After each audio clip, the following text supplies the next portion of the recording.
How's it going, everyone? My name is Rick Ramirez. I'm also known as Rick's Two Cents. Thank you for joining Shop Talk Live, along with my fellow co-host Steve from Steve Makes Everything, Well, Roger from Roger's Shop, And currently in Mexico right now, but unfortunately I'll be back home next week. Back in Illinois, where it's cold. and a special guest with us today. Mia, do you want to do a quick introduction, please? Hi, I am Mia from Chicago, the owner of Perfection Selection. And I'm pretty much a crafter. And I'm just excited to be here, my very first podcast. Nice one, nice one. Mia, the reason I reached out to you is because 3D printers, I always say, is kind of like and I say this as a noob because I'm just now getting a 3D printer because I have two very influential bad friends, Steve and Roger. But say I call it the lazy man way to make a living. The way I say that is that you don't have to babysit as much, right? If you have a laser, you should really be paying attention. You have CNC, you should probably really be paying attention. A 3D printer, you can probably really set it and forget it, kind of walk away and do something else, right? You don't really have to watch over it. Yeah, I would agree. But sometimes it can, if you walk away. But you always have your phone. Well, with the Bamboo, I know you can see and watch it, check in periodically. So, yeah. So I think the good thing about a 3D printer is there's definitely a good library of files that you could download and really hit the ground running and start printing, right? What Maker's Place and things like that. And using a 3D printer and learning a skill set to create CAD files is a whole different skill set in itself. And the reason I found you, or how I first found you, was the files you create. Definitely extremely impressive. Not that I won't say I was impressed with your prints, but anyone can download somebody else's file and print it. But to create your own original stuff, that's a whole different story in itself. So can I ask, like, how you got started in that? And I know Roger always says, like, Tinkercad and things like that was learning blocks to first learn that. How did you get into that? And if you don't mind sharing what software you're using and kind of the background on that. Well, like Roger says, I use Tinkercad as well. So I can give you the whole rundown of the whole 3D. So I actually purchased a 3D printer last year in February around Valentine's Day. And I can honestly say I have never really used my 3D printer up until about maybe the last week in December, or maybe the two weeks last in December. So the thing is, I have ADHD and I'm very impatient and I love instant gratification. So I wasn't using my 3D printer like that because I just feel like if I upload something in the machine, I want it done in 5 seconds. So when I start seeing an hour, 2 hours, I'm like, look, I can't do this. So I printed a few things when I first got it, and then I still shoved it away. But as I kept growing and like learning, like, okay, when I originally first started, I went on YouTube, found the videos on how to upload things in Tinkercad. So I locked that in my mind. I didn't lose it. And as the year went by, like I did a couple of little things around Halloween. I made the bone purse. And then after that, I still wasn't really using it because, again, everything takes too long. So I decided to download now that's not my file, but I downloaded the bear chain or whatever. And I was like, oh, okay. Because my mom was like, make me a bear chain. So I made her one. And then I was like, okay. I waited 7 hours for this, so I'm sure I could start waiting 7 hours for any other thing. Now, see, the way my mind is and operates, it kind of memorized some things that it want to memorize. And so I used to bring in 3D worlds into the Oculus some years ago, back in 2020.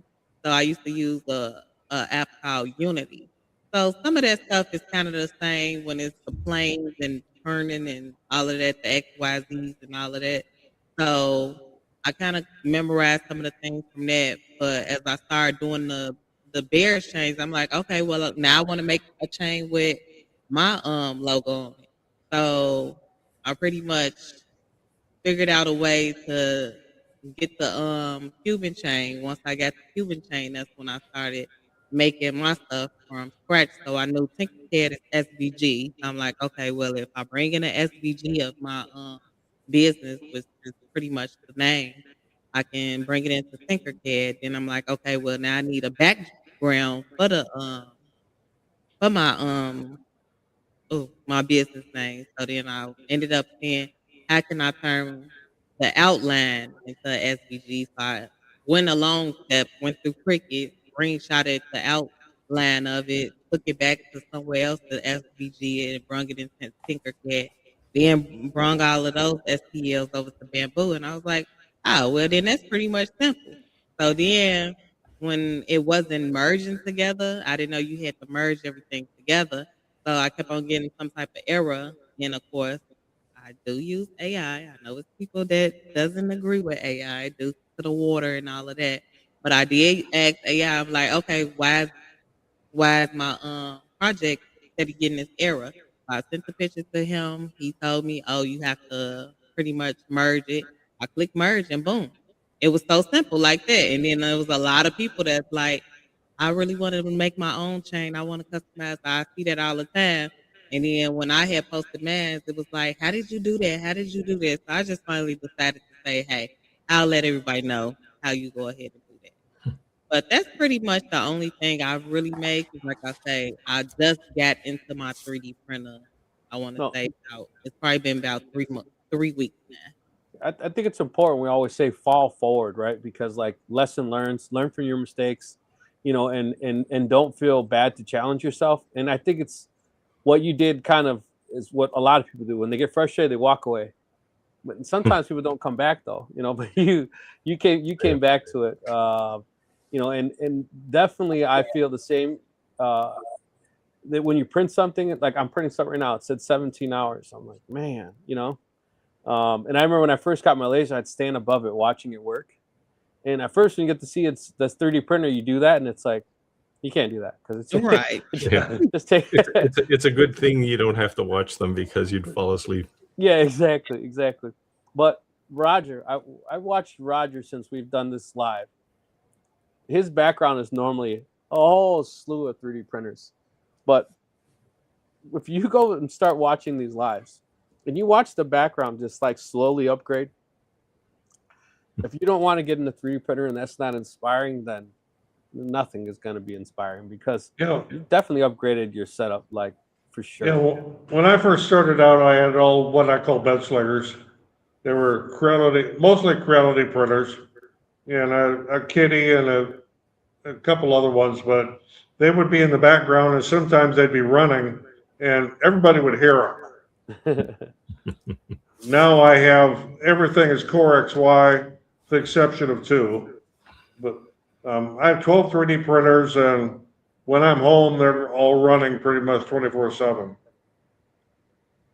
So the one thing I always say too is that when we choose to do these side hustle type things, that a lot of times that may not always go at all on what you do full time.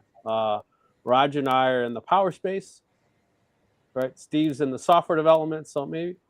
Raj and I, we're not really. This is not our realm, so to speak, right? I remember one time when when we started doing these lives, I got an email from an attorney, and that's right at the time that all these influencers were getting sued, and I thought, great. And it was the attorney who watched our podcast and was asking questions about one of my lasers, the diode laser. So do you mind sharing what your full-time gig is and what you're doing now? Is this aspire to just earn extra income, maybe replace your full-time gig, or just maybe just something you're doing to stress relief type thing? For me, this is actually my full-time job now. Nice. So I was working for a company last year. I was working in the solar division. I was pretty much I just scheduled the service workers for the solar system on people's homes. And then they ended up laying us off on Valentine's Day. So they didn't really love us. So, but the crazy thing is, like, I was kind of excited when it happened. They had ended up putting us all in a video chat. that January and letting us know like, oh, you guys only have 2 more weeks left. We pretty much letting you go. And I'm like, huh? Where that come from? So the crazy part is I was always saying like I really want to work on my business full time because like I said, it's a lot of things I do besides just 3D printing. So during that time I think I was making money bootcamp. So I'm like, I kind of want to do my own business full time. I'm tired of working for other people. And then it's like I'm putting my stuff on the back burner. And I also have a young child. So it's like I'm going to work, even though I was working from home. I'm working from home. Then I have him. And then, of course, when I'm getting off of work, I got to go work on people's orders. So I start getting mom guilt. So it's like, okay, something got to give. So luckily, they ended up laying us off. And I just took it as a blessing. And I was like, my biggest fear was always just quitting and going and doing my full time. But I just took it as a sign, like, hey, there's my leap of sign right faith. now. And A leap of faith. I can honestly say I've been doing pretty good for the past February 14th will be a year that I have Okay. been employed. Nice one. You know, I mentioned I'm asking these questions because it's that time of year, literally what we're saying. Tax season. A lot of people, they take their tax money and they're gonna, you know, it's probably the only we all live check to check, right? No matter at the end of the day what income bracket you are, most of us live check to check, right? So tax time is probably about the time that they have a lump sum that they can invest, right? And people are looking to do something. Go ahead, Roger. You can say something. I wish I could get a check. I pay every year. Yeah. Well, tax times, a lot of times people, they're looking to invest either because they need to write something off or they're getting a tax return and they're looking to invest. So a lot of people come new to these side hustles at this time of year and they're looking.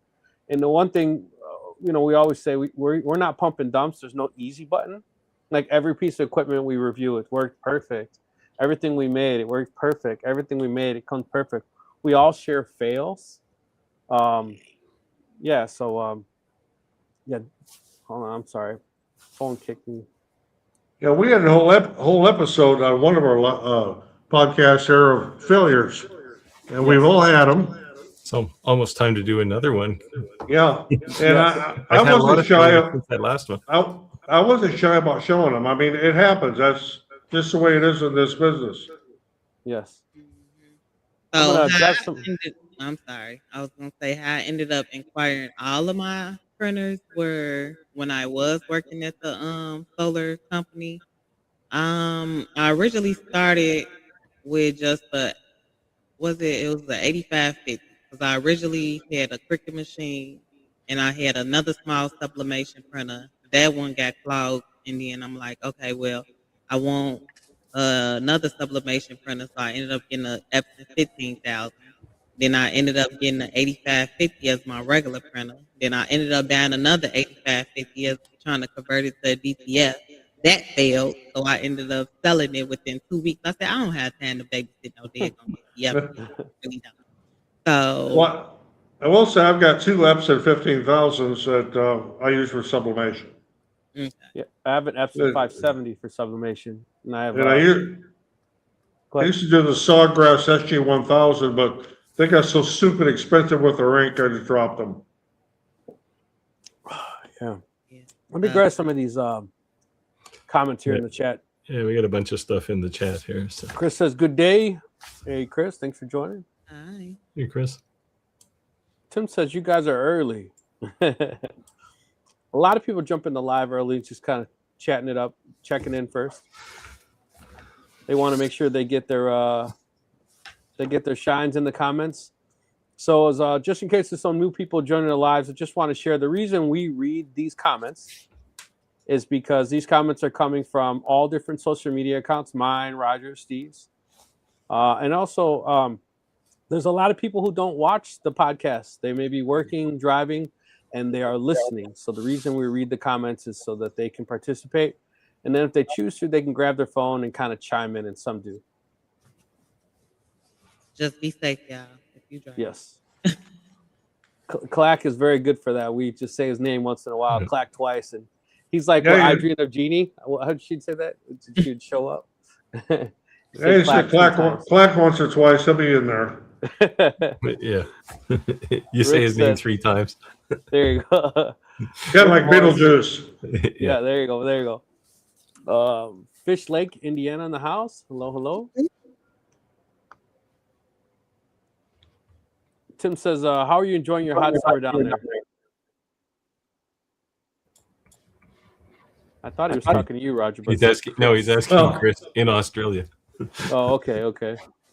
So I'm in Mexico, where, of course, today was a little cool. It was only 74 degrees, but otherwise it's been in the mid 80s every day. Chris had actually just ended a hot streak down to the high 30s. Back down. That's centigrade, of course. But. Yeah. Laser Sand Engraving. Hello, everyone. Hey, hey, hey.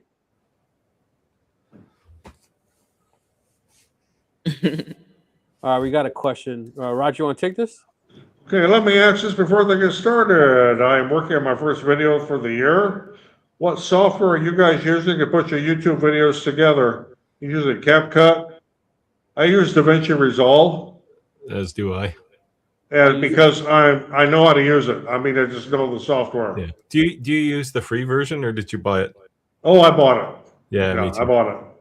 I don't use it came with a little desktop controller with a big knob on it and stuff. I don't use that though. Oh, I don't either. Nah, it's more for the cut view, not the edit view. And yeah, I spend all my time in the edit view. I use CapCut for TikTok only. I take a bunch of pictures or shorts to create a short. Otherwise, Adobe Premiere is my go-to. What about you, Mia? Well, then she's stepping away a second. She's gone. What is this? Yeah, just so you know, Santa, you can download a free version of DaVinci Resolve that does virtually everything you're ever going to want to do if you're just doing simple videos.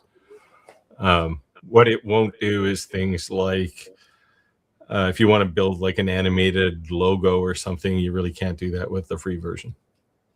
But regular video editing, it's fine and it's free. The only thing I didn't like is that Adobe used to be able to spend like $1,100, $1,200 and you owned it, right?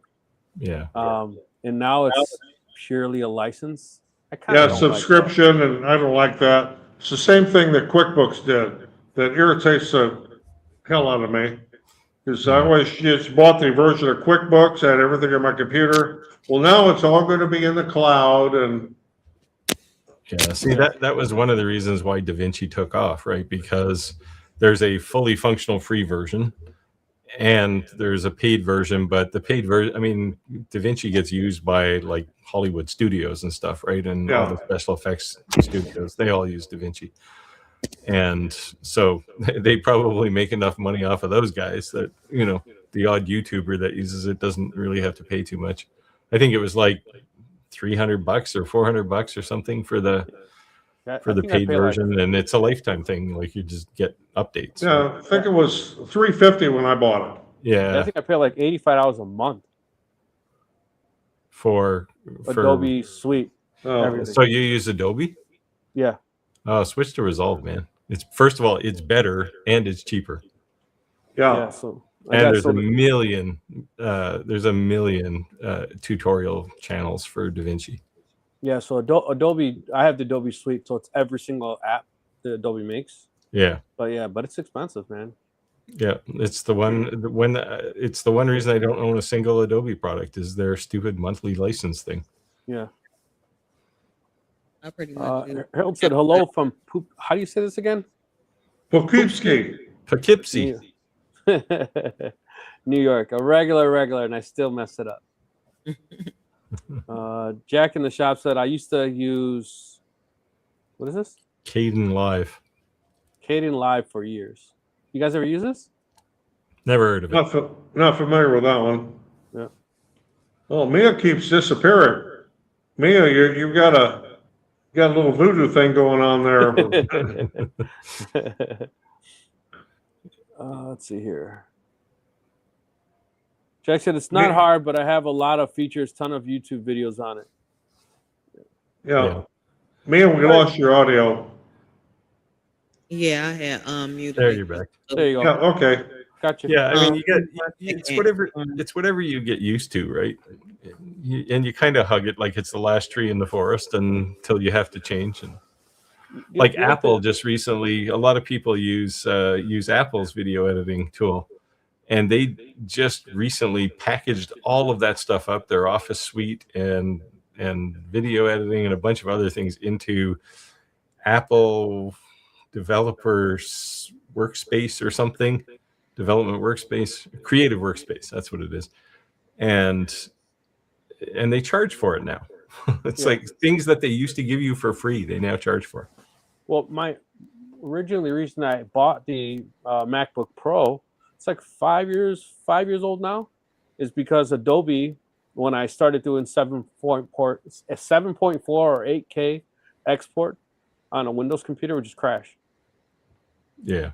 Yeah, so the Mac, I mean, it sounds like a the difference is, like, if you were running it on a Windows machine that didn't have a GPU, like if you just had a regular old video card, you wouldn't have enough horsepower, and it was absolutely not. Like DaVinci too, right? You need if you don't have a Mac, you need a PC with a GPU in it. Yeah. Yeah. So when RAM on the video card. The computer I run my DaVinci on at home has got a real high-end. Now I can't think of the name. But it's got a real high-end NVIDIA card. Yep. Real high-end one. I mean, it was like $600. Yeah. Yep.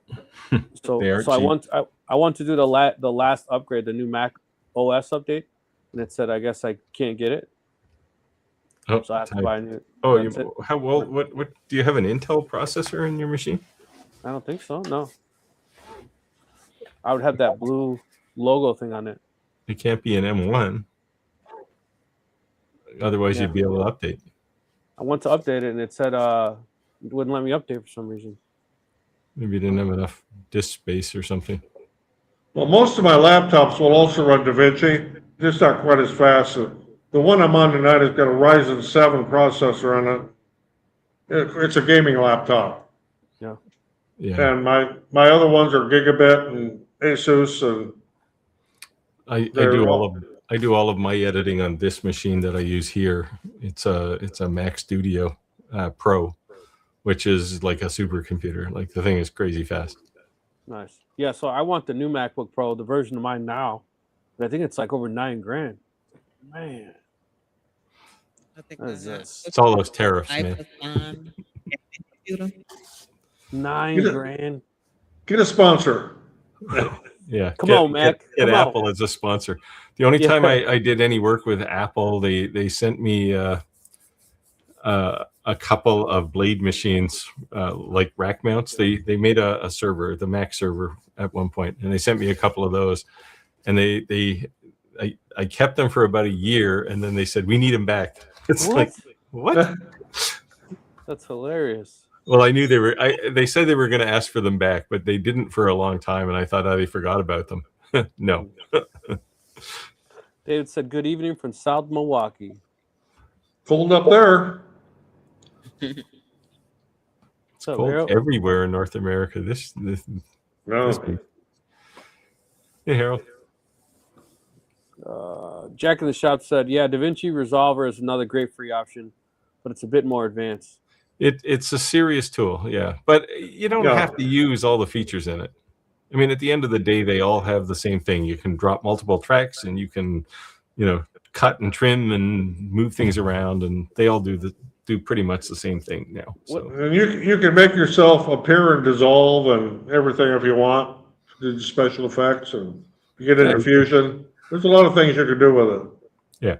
So I don't. Well, yeah, I wouldn't say for somebody who just wants to edit videos to start playing with Fusion in DaVinci. Oh no. That's a little more advanced. Actually, I don't think you can use Fusion in the free version. I don't think it's there.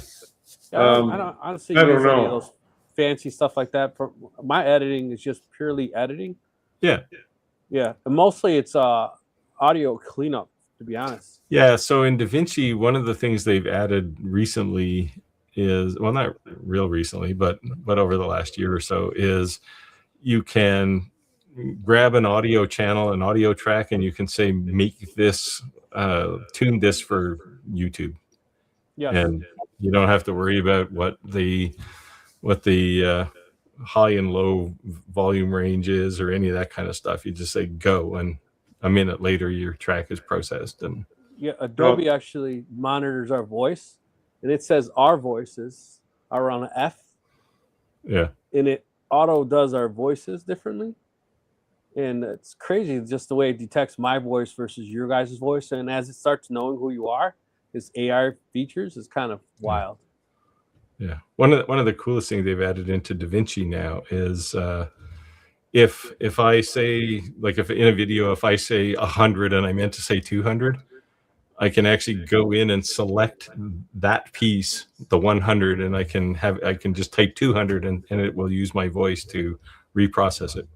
Well, Yeah, that's one of the nice things, is once in a while I will mispronounce or give the wrong number, or yeah. Yeah, it's usually when it's a wrong statistic or something. Yeah. Rather than record a whole bunch of audio, I can just say, go change this 100 to a 200, and then I can just put a graphic up for 200 instead. So I think Chris is referring to what Mia said.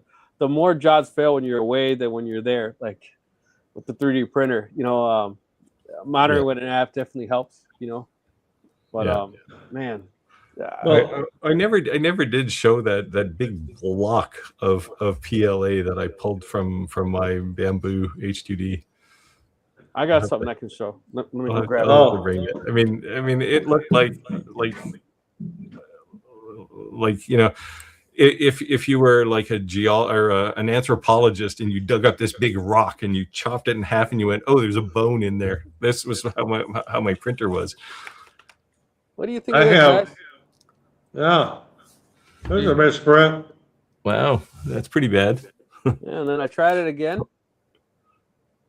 What were you making? Did it fall off the build plate? No. So you know what this looks like to me? When you put PETG and PLA together, PLA will almost like oil and water, like it doesn't connect. It'll reject itself, right? So Micro Center is local to Roger and I. So everyone's been telling me that, they've been having a lot of problems with it. But a lot of the people who are complaining, it's because they bought it for their kids or for Christmas. And Micro Center is local, so you can walk in the store and buy it. But some people who are more familiar with 3D printing are saying, well, the reason is because the Micro Center filament, if you test it, is over 30% humidity, so you have to really, really dry it out. So I actually went and bought a Sunlu, thanks to Roger, filament dryer. It's the 4 unit that dries it. Mm-hmm. I got it all the way down, and I bought their PETG Plus and the regular PETG. I used the default PETG Bamboo Lab settings, and I used their settings. The same exact results. So I took this out. I put a Bamboo Lab with the same exact file, a Creality with the same exact file, printed, amazing. So even after this was dried. So I ran into a problem with Bamboo filament this week. I bought 2 rolls of PLA, matte PLA gray. And on both printers, I thought it was maybe the H2C was doing something funny. So I put the other roll in my H2D, and the colors weren't uniform. I don't think I can show it, but can y'all give me? It may be subtle enough that you can't see it, but see all these lines here. Hold on. See different colors, like there. You may not be able to see it, but it's like this filament, this roll of filament is just terrible. The 2 rolls, and they're both gray. And I'm gonna have a conversation with so I was thinking actually emailing Micro Center and say, when I went there, I thought, okay, good. These are bed slingers, kids 3D printers. People are buying for their kids, and I'm seeing all this chatter on the Facebook groups. Maybe they don't know what they're doing. They're not drying it. It's an open unit. You know, they don't have an AMS unit to dry it. So, of course, the people who are familiar with printers are just telling them, you need to dry it, you need to dry it, you need to dry it. So I said, I'm going to try it. 20-minute drive from my house, picked it up.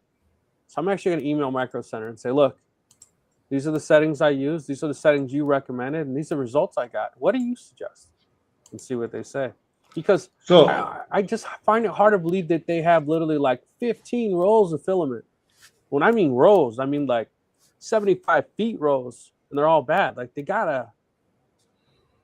Yeah. Well, I had a roll of just some no-name discount PLA, and I ended up throwing it away because it was just terrible. Yeah.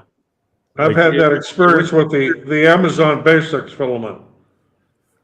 Well, yeah, this wasn't Amazon Basics, but it was some, you know, discount no name thing, and the layers wouldn't stick together, which is probably what you're seeing there. Yes, exactly what it is. So try raising the temperature. So Mia, what 3D printer do you have? I had a Bamboo P1S. Okay. So that's a good printer. Yeah. Within a week, I had ended up buying 2 more. So I went every new printer at all to buying 2 in 1 week. Wow, that's a pretty slippery slope. Yeah, yeah. In the Bamboo line, I have 12 of them. So yeah. So I have the H2D Pro, and of course Steve has been rubbing in my nose. He's got the new what is it? H2C. Well, Roger has H2C. Yeah, I got the H2C. You had to have one, and I bought it. They didn't give it to me. Not like Steve, who they gave him one. They didn't. Well, they called me and said, "Do you want one?" It's like I'm not going to say no. He's like, I've been waiting for Crowley to call. You're gonna. I do have to do like 12 or 15 hours of work to just because they sent it. So it's not technically free, but it's crazy how much cheaper it is though. It's $2,300 at Micro Center. That's with the AMS and everything. I was like, man, that's crazy. Maybe they're buying refurbs. No, they're brand new. Are they? Yeah. So with the new one, I know someone was looking for one at Best Buy, and he was saying something about like it has a laser on it. Yeah. Yeah. I still have not convinced myself that putting a laser inside a 3D printer is a good idea. No, that's just bad. That's just so lasers are dirty things. We say this all the time, that you can buy the best CNC, you can buy the best laser, you can buy the best 3D printer. Whenever you buy any type of multi-tools, most of the time, it's not the best of either, right? Yeah.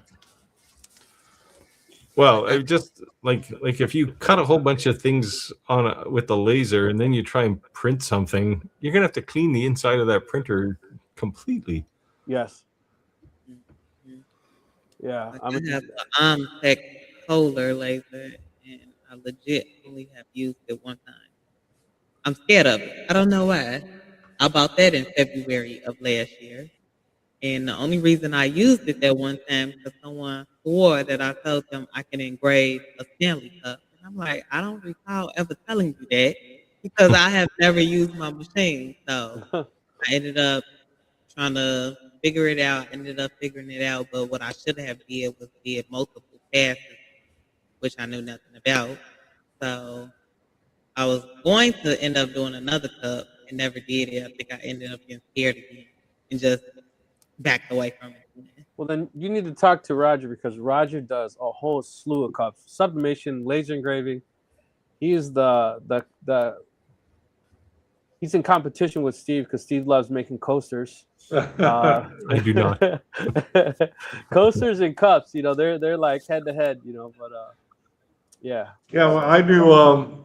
If I can get this, I do tumblers and sublimation. Of course, this one's got my name on it. And by the way, it's got nutrition information on the back. If you want to read that, get in there. So you got oak barrel, confidence, inhibitions, slurred speech, and pirate. And you've got the percentages right there, right next to it. And this is one of the most popular things course, Captain Morgan on this one, but the ones we sell, I can't put the Captain Morgan thing on. I'll just say may contain rum. Someone said is Roger streaming? That's him. Yeah, and by the way, this does have rum in it tonight, and it is Captain Morgan.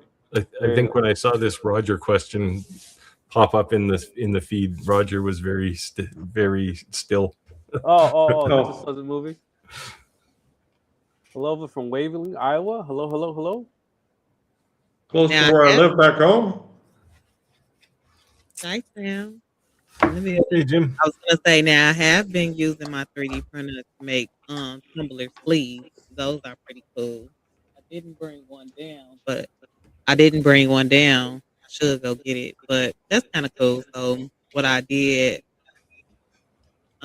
yesterday was, well, I printed it the day before yesterday. It took 10 hours only because I added work to the basketball. If I would have just did the basketball, it would have only been 4 hours.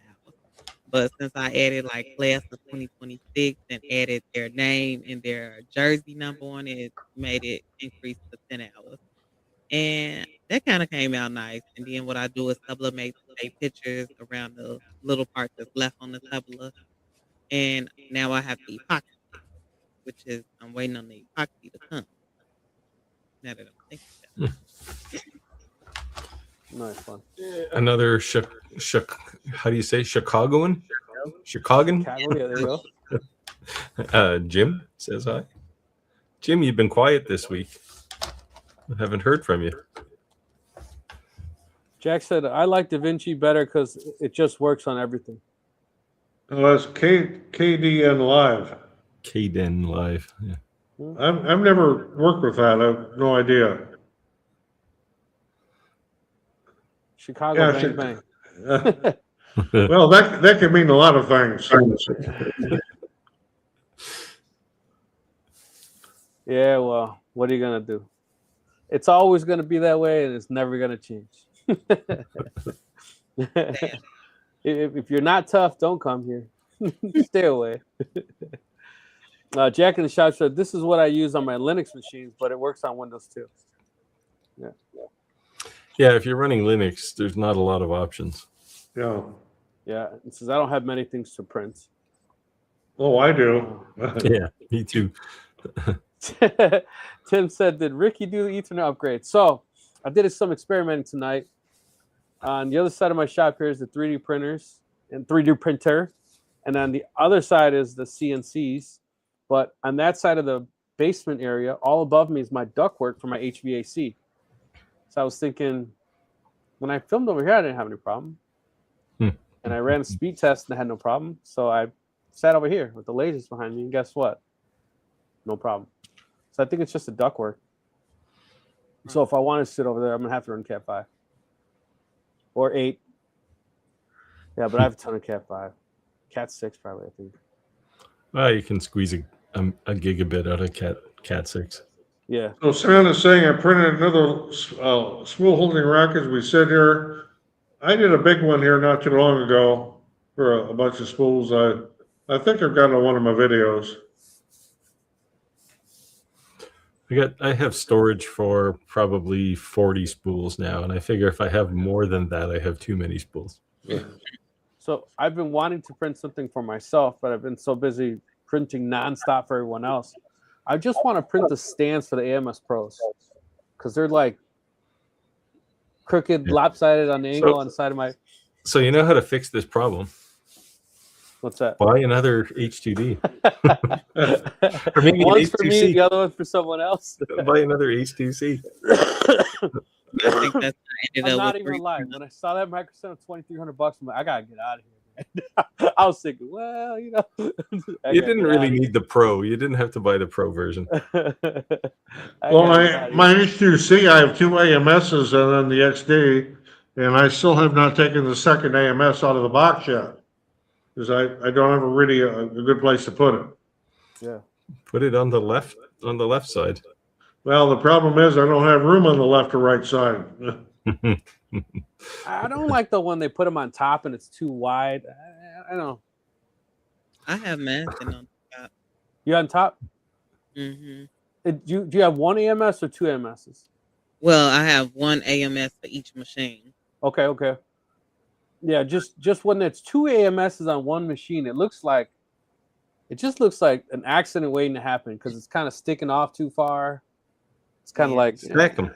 Well, yeah, you can just make a little wooden thing, cut some 3/4 inch plywood, and just put a box there. Yeah. Or I could Fair send you the Fusion plan. Oh, you don't have Fusion, right? You don't run Fusion 360, Uh, 3D CAD. no, no. I could just send you the file, and you could make the cabinet that I made. Yeah, no. I got confused with the software we bought for the CNC, but that's not Fusion. That's V-carve. yeah. Tim says I have to do it for extra income to pay off some stuff. Steve keeps demonstrating. Sorry, Tim. It's like you're working for the habit. You're working for the habit. So I do have that. I do have that Anycubic Photon P1 sitting on my workbench right now. If you are interested. San Jose and Grid said he must finally got the cable. Too funny. Nope, he didn't get the cable. He got rid of all the shielding. Yeah. You know, my wife, I had to explain to her. So when I first got the printer, you have to buy a filament, right? So I bought like $300 in filament 3 times. And she says, you're not making any money because every dime you make, you just put it right back into the machine. And I said, well, you can't tell somebody you're going to have 3D print. Like, oh yeah, you want gray or black? What? No. Oh, you want white? Like, no, I want like this picture. I got gray or black. Which one do you want? Right. You know what I mean? You can have any color you want as long as it's black. Yeah, exactly. And at least then it wasn't out of my pocket, so to speak, because it was kind of paying for itself. And now I literally have every color there is, or at least the bamboo sells. But I just wish bamboo would stay in stock. They have a lot of colors now. I have all the PET Gs. My problem is I'm having a problem getting the color orange. And I think that's because of Clack. I think Clack buys it all up from everywhere. Yeah, I know. It's because I got all kinds of orange. It's because the Bears been kicking butt. Buy the Sunlu orange. It's almost the same color, and it works. It actually, I like Sun. I gotta say, and hopefully Bamboo's not listening. I like Sunlu's filament better than Bamboo's. Actually, Sunlu makes Bamboo's filament. They must have it on a cheaper line though when they make the bamboo stuff because of this problem I had, right? Like it's terrible.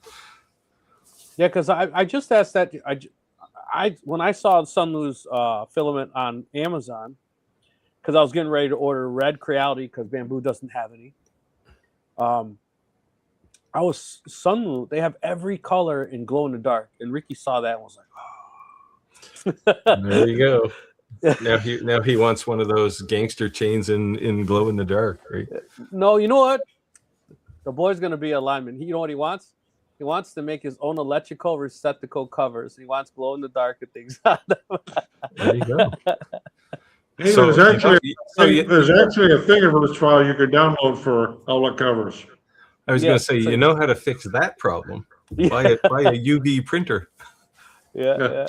And then you can just go to the hardware store and buy like 50-cent plate covers and print on them. Yeah, no kidding, right? It'll probably take 5 hours to print that plate cover. So Mia, I have a question for you. With your 3D printing stuff, what are you selling as your side hustle of 3D printers? Right now I've been doing the 3D sleeves and I was doing the chain.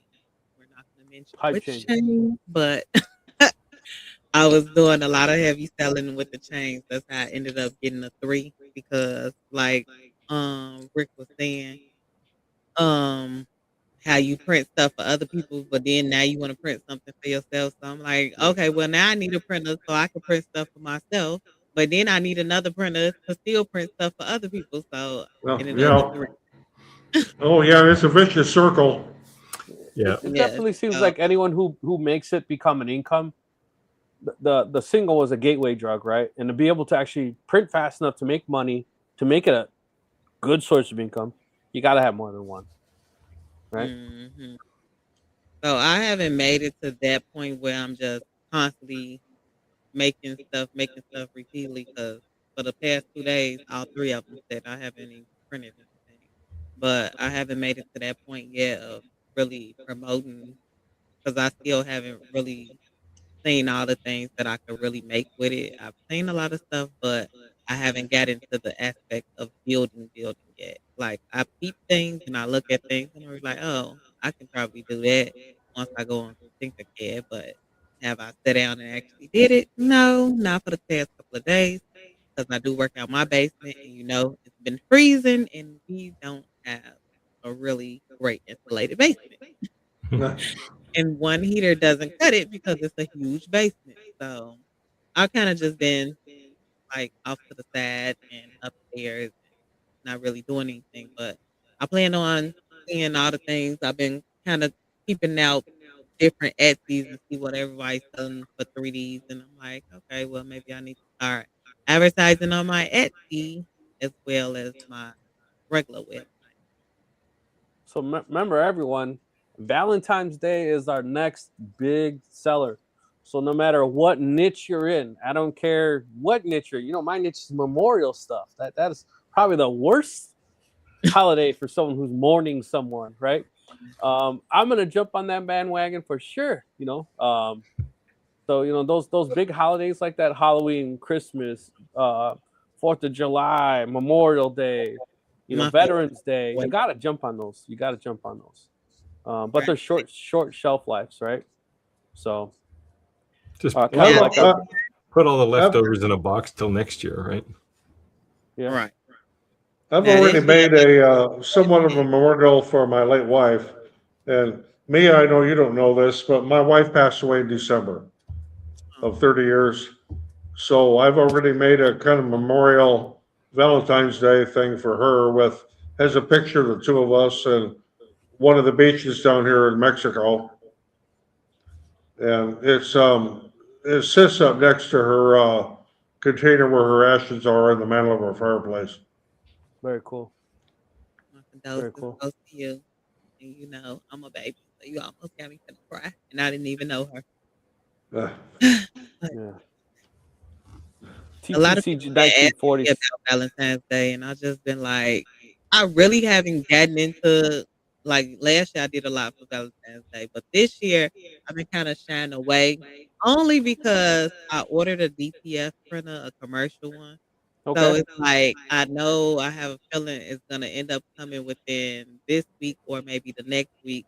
Somewhere I feel like it's gonna come within the next 3 weeks, which is almost around the time of Valentine's Day.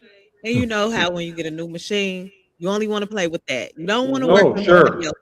Yeah. So it's like I don't really want to take any Valentine's Day. I want the money, but I really don't want to do it. So what I'm looking into doing is maybe just doing the room decorations this year. That's something quick. I can just go decorate the room, come back home, and that's it. I don't want to craft anything right now.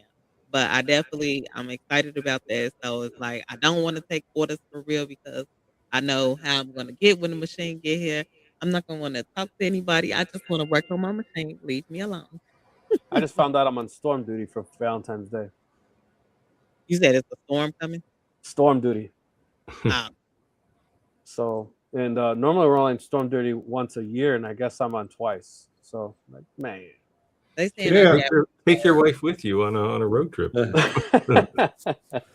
I like this comment here. 3 Illinoisans and a Canadian. Interesting dynamics.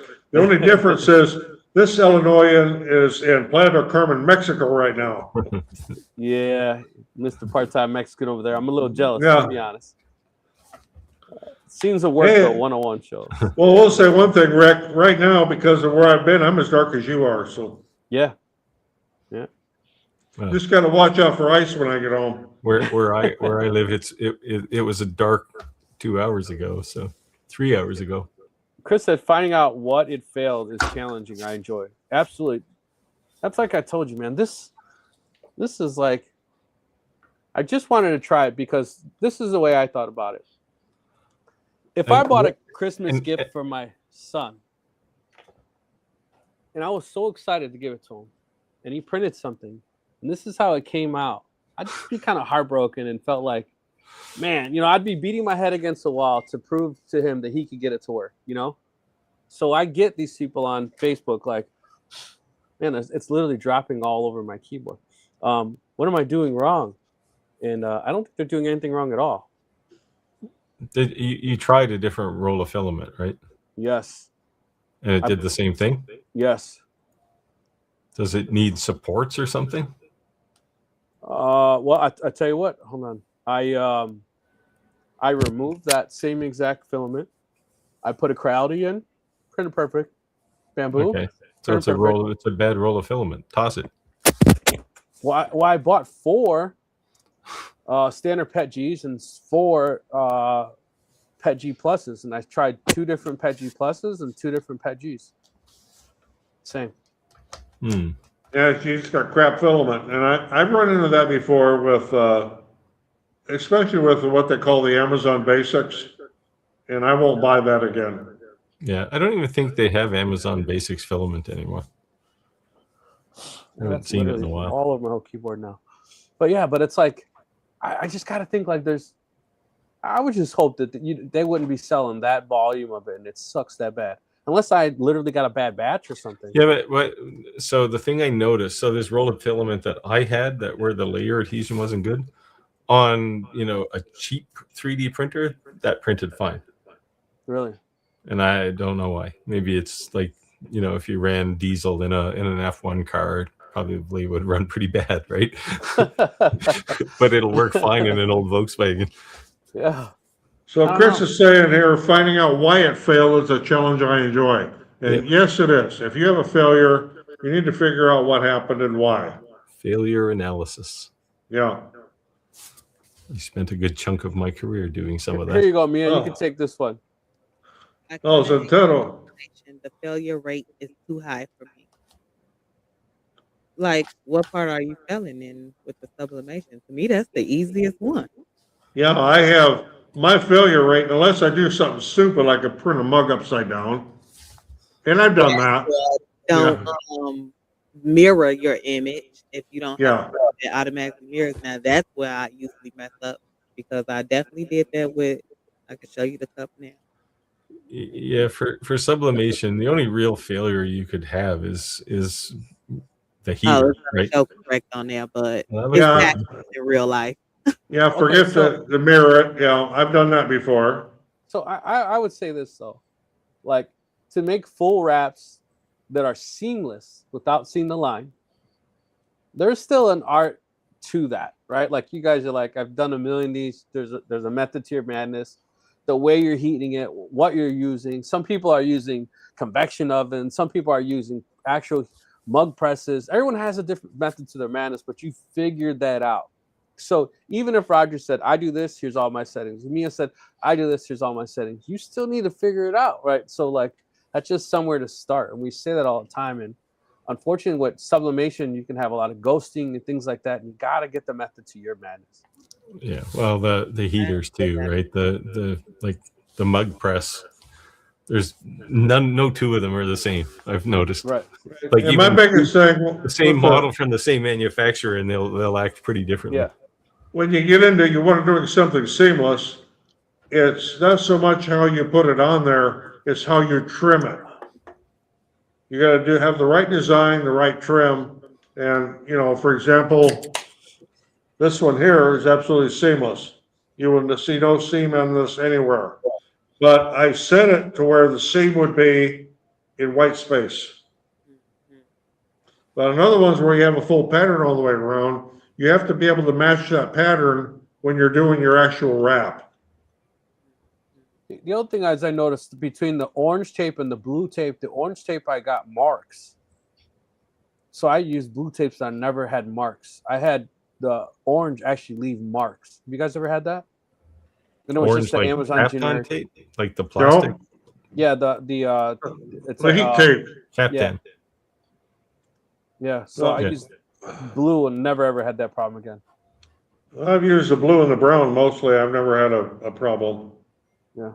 Yeah, I go through a roll of blue tape in less than a month in my shop. I use it for everything. Yeah. Well, my dispenser has 3 rolls of blue tape on it, and it pops it out in little 1-inch long strips. So yeah, I could probably use something like that.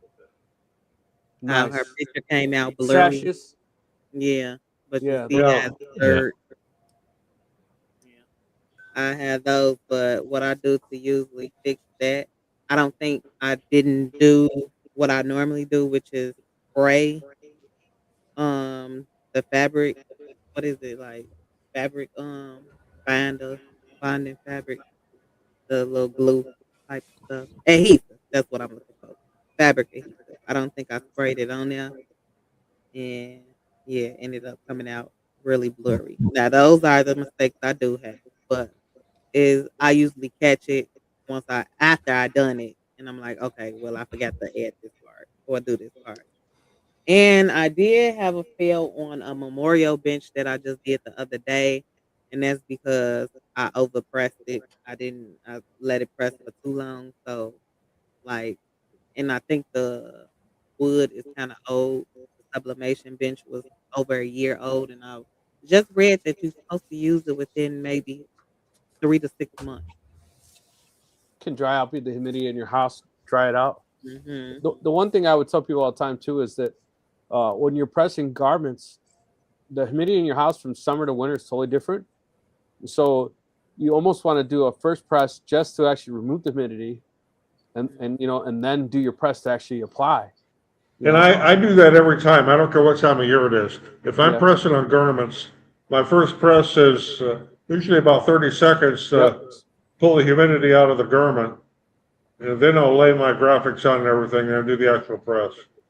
Yeah, it is Yeah, 28 I do to that. 28 to 32 seconds the first press. Yeah.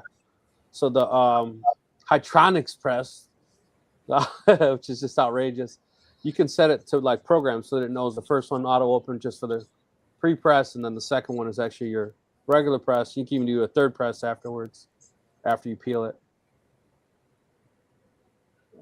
See, there you Clax- go. Oh, yeah. So I told you, if we mention Clack's name 3 times, just like Beetlejuice, he'd pop up here. Clack, I'm accusing you of gobbling up all the orange filament from every market there is. Are you trying to summons me? That's hilarious. Yeah. I did jump in Clack's. I missed the last couple weeks. This Sunday I jumped in for a little bit on his video, but on his live. Let's see here. Anyone got any questions? Let us know. Let us know, of course. Otherwise, happy hump day, everyone. I actually needed this. This has been a very stressful week for me at work. Like, man. And Tim says Beetlejuice is here, so we summoned him. Jack in the Shop said, I really like most Adobe software. I do not like Premiere.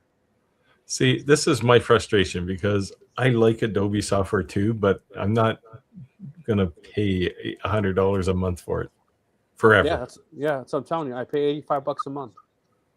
It's like, Yeah, that's the other problem is the Spectrum Reality is saying Adobe makes you save everything in the cloud. And I don't like that. I save everything locally. You have the option to upload to the cloud. I don't use the cloud at all. Yeah, that doesn't bother me so much. Maybe because my last job was building cloud applications, or the cloud infrastructure. So here's my thing. I don't want to put anything in the cloud, but I'm going to take the video, upload it to YouTube. Yeah. Well, it's just so the bad news is everything's in the cloud now, right? So yeah, like anytime you go to a website and you create an account, you're in the cloud. Yes. Yeah. Jack in the Block said, I do not want to save to the cloud. You don't have to. You can. Yeah, for most applications, you don't have to. Right. Yeah, Adobe definitely is. It's definitely expensive. Yeah, so the interesting move, so Apple bought Pixelmator, which was an Apple application out in the App Store. They bought that, and that's one of those things they've rolled into this creator workspace thing. Yeah, and it's does a lot of things that Photoshop does. I mean, it's still not Photoshop, but it does a lot of things that most people would use. Chris is saying I avoid subscription software when possible. I call my files local. my one subscription to software is I do subscribe to Microsoft 365, but I still save my files local. See, I used to have a Microsoft subscription for Office, and now I just use Google. You create a Google email address, and you've got the whole Google suite Docs. at your disposal, Yep. right? It's free and it works really well. So yeah. So I was always the guy who I hated it and dreaded it. I'd walk in Best Buy and I'd buy the new Photoshop, and I've had it for 7 or 8 years, and they come out new version. 7 years later, I'd buy a new one, and I was okay with that. But it just sucks. Like if they just, even if it was expensive, I would just drop the $1,500 and that's it. Because I don't have to have the newest version constantly. My thing with Microsoft is I have 6 different email addresses, so I love running Outlook, and I use Excel to the extreme, and PowerPoint from time to time. So yeah, I use Apple Mail, which comes with every Mac computer. I have all my mailboxes there, and I have many. I can't even count them. So back in the day, I used Sony Vegas. I loved it. Yeah, so I talked to a guy who was doing video editing, and this is what he was using. Never even heard of that. Sony Vegas. What is that? It's just another video editor. Oh, it's a software. Okay. Yeah. Tim said Infinity Design and Infinity Pro Photo 2 are pretty good and expensive alternatives. So to AI. Affinity Design is free now. Affinity got bought by Canva, and Canva made Affinity Design free. Oh wow! You can go download it. I use Canva a lot. All our thumbprints, thumbnails, I have the Pro version. I think it's minimal. I can't remember what it costs, but it's I use Kittle for that. It's the same kind of thing. Yeah, and I use Photoscape X. What do you use for Mia for your thumbnails and all that? Do you use Canva or anything? Canva. Yeah.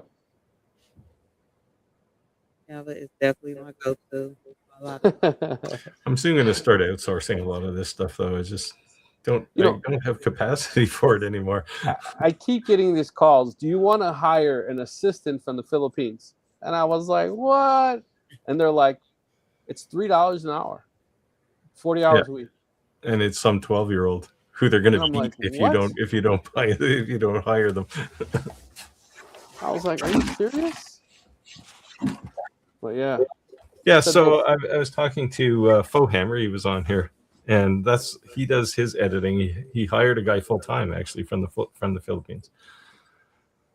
Yeah, and he said he does all his video editing for fraction of the amount of time revenue he would lose if he had to do it himself. So yeah, it's crazy. So Mia, where did you start out with learning how to design in 3D? Did you start out with Tinkercad or? Just Tinkercad, and then I started realizing a lot of stuff you can actually just do in Bamboo Lab. Yeah. I was going to actually ask you, Roger, specifically because you use Bamboo Lab a lot. How much design you actually do in Bamboo Studio versus somewhere else? Actually, and some people might think this is crazy stupid. I do a lot of my designs in LightBurn. Then, because I'm so familiar with it, then export that SVG into Tinkercad and turn it into a 3D. Yeah. Yeah, I find myself doing more editing type work in Bamboo Studio now for a lot of stuff. Yeah. Only thing that I'm still trying to learn or figure out is how to actually turn images into. I didn't hear you. I was saying the thing that I'm trying to learn how to do is actually turn images into 3D models, like 2 dimensions to 3D. Oh, well, you can't do it in Bamboo Studio. AI. But that's an AI thing. Yeah, but I did see though. I haven't tried it, but I did see in the Bamboo Studio software they have a new AI thing where you can create the 3D images of someone now from a single image to a 3D image. Do that because by using Maker's World Lab and that they was Kerning converted a picture of somebody's dog into a 3D in the Maker Lab. So I said I need to go try that. Yeah, I haven't tried it yet, but yeah. Spectrum of Reality said, doesn't YouTube have their own editing software? Not that I'm aware of. Yeah, well, they do. Yeah, they do. It's pretty primitive. It's usually if you say something in a video and Yep. you know, if it's a manufacturer and they say, hey, don't say that, then you can go and edit that little piece out of your video. Yeah. Or you know, in Roger's case, when somebody says the picture of his house is actually a copyright violation, he can just go edit his house out of the video. Yeah, I'd made a Harley video and I was riding my bike. I passed the car and for like glimpse of a second, somebody's car radio was on. They got a violation for that. So I just deleted it, like with their editing software, and kept the video online. But really? You got a violation for that? If it's less than 8 seconds, they won't normally bother you. Yeah. Oh, no, they'll pick it up sometime. Well, they might pick it up, but you don't. They really can't do much. The option. They basically smack you on the hand, and say, "What do you want to do?" Right, and then if you choose to just delete it, they kind of just leave you alone. Right. I did one last year. I was at a fair, and I was interviewing people that had different vendors in their craft shows, and there was music playing in the background from the Ferris wheel or whatever. Even though I was doing a talk over, I got flagged on it. Yeah. I had to go back into DaVinci and edit the music out. Yep. Okay, now that we talked about it, I actually went to Bamboo Lab and I went to Maker. Oh, maybe I should have canceled this. I didn't know it had credit. But I just went on there and looked, and they do have app now where you can do. Yeah, but it's something in Maker World. Yeah, but you have to do it on the computer. It's not on the phone. Yeah. Yeah. And I see that you got to use credit. Yeah, that's what I don't like.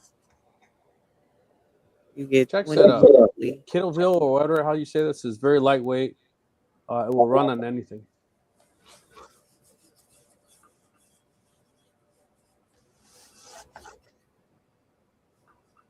Santa says, Santa's saying, what do you guys think about the talk about House Bill 2321 on 3D printers? If you don't know what this is, they're trying to prohibit people from printing 3D printed guns.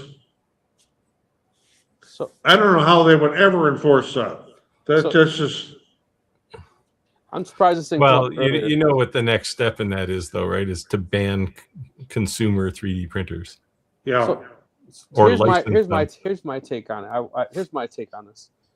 If you take every gun manufacturer in the United States and you add up their sales, it still doesn't add up to Disney. So you shouldn't allow 3D printers to print guns. Guess what that did? It allowed you to have with a clear conscience say that's probably a good decision, right? To take phantom guns off in Chicago, that was a big issue. That's probably a good decision. Maybe that as a parent you can agree with that to some extent, right? And the people that allow that to pass, to me, has nothing to do with guns. What you did is you allowed them to put a monitoring, a filter, a firewall on your piece of equipment that's going to monitor from there on anything you print. So guess what? You go to Maker's World. I think it's so funny. You go to Maker's World. You go to any of these 3D print stuff. And these people who create this artwork, it's all watermarked. Like, don't steal my artwork. Like, dude, it's Nike. What do you mean don't steal your artwork? Don't steal your stolen artwork? Like, but then what's going to happen is you go to print the Chicago Bears logo. You go to print a Nike's logo. It's either going to tell you one of two things. It's going to say, one, you can't print this. Or two, it's going to say, pay this $35 license fee and you can print it. And that is going to be, that's going to make so much money. It's unbelievable. Yeah. I think that's really what it is. Yeah, I mean, it really has nothing to do with printing guns, right? I mean, in Chicago, if you want a gun, you could probably get one. You don't have to wait to print one. You could probably get a real one faster than you could print one. Yeah. And the other thing too is that they're talking about while we're on the subject, you got let's say you got an AR-15, a semi-automatic. You want to make it fully auto? You can go online. You can buy the parts for it, make it fully auto. Yep. You want a silencer for it? Yeah, those aren't illegal, but yeah, you can buy one. And you can buy maker's kits. You can build a complete gun with 0 serial numbers. Yeah. And it's not illegal. You know, so I get, as a parent, I get it. As someone who lives in Chicago, an area like hit in our backyard, so to speak, where these phantom guns were an issue, I get it. As a kid who grew up in a neighborhood, who was involved in gangs as a kid, and was part of that problem, you know, if we could take guns out of kids' hands and save lives, I agree with it. But I don't think it has anything to do with it, because they said there was 197,000 guns, phantom guns reported, right? And that's why they're saying that this should be reported. But a phantom gun is not a 3D printed gun.